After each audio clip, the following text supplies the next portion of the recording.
So now the practical steps that you can do to improve your life and your autoimmune condition. So the first thing is what you want to avoid. We're going to talk about food. What do you want to avoid? So I talked about it before, but I will remind it again.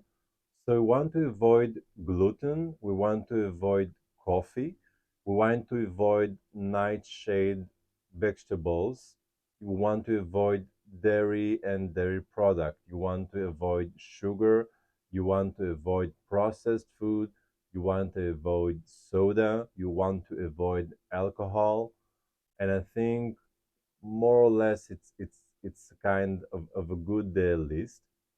And in that sense, so if this is the idea behind it is that you don't want to eat some kind of foods that really is triggering the digestion system or make it more acidic. You want it to be very, very basic and very, very mellow.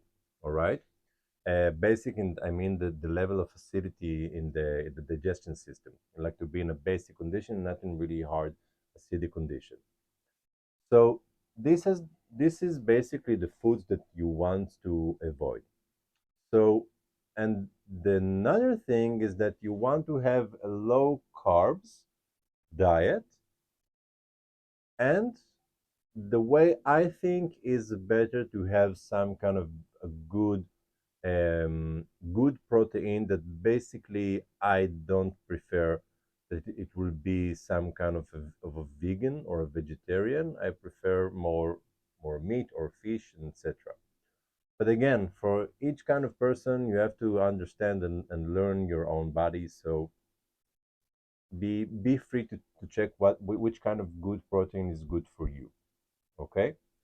So by the time for us as in IBD, you can't really start to eat vegetables. So later on, I will explain how you can build it later on with supplements, and later on, those kind of specific supplements will help you to be able to digest and process vegetables. But the thing is that important in vegetables in generally, it has a lot of fibers, and the fibers are very important because the fibers are the food for the good bacteria. Because without the bacteria in your gut, you won't be able to digest anything. The bacteria has have the the, the, the knowledge of, let's say, a genetic or the knowledge of the genome that knows how to process this kind of food. So you basically you won't be able to digest anything unless you will have bacteria, but you can control more or less which kind of colonies you want it to grow in your digestion system, and that depends on what you're eating. So if you're eating a lot of fibers, so it will be good for you. This is on the theoretical aspect, but don't start immediately on the vegetables. The vegetables that you do want to eat and you want them to be cooked is zucchini, carrot, pumpkin, onion, a little bit of garlic, a little bit of celery root, the big round sweet one. Sweet, not in the taste, but I like it very much personally. And you want to have some kind of a soup from those kind of vegetables.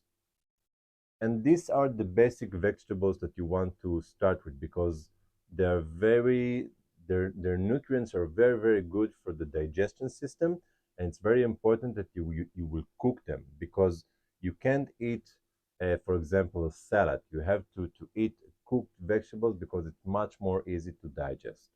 Okay, so you start with this kind of soup with those kind of vegetables at the beginning,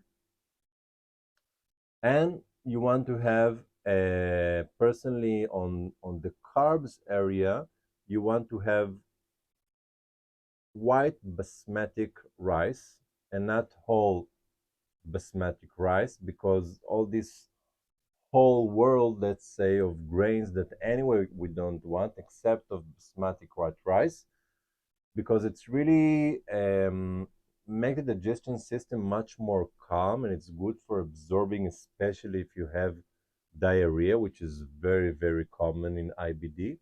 So it will be very, very helpful.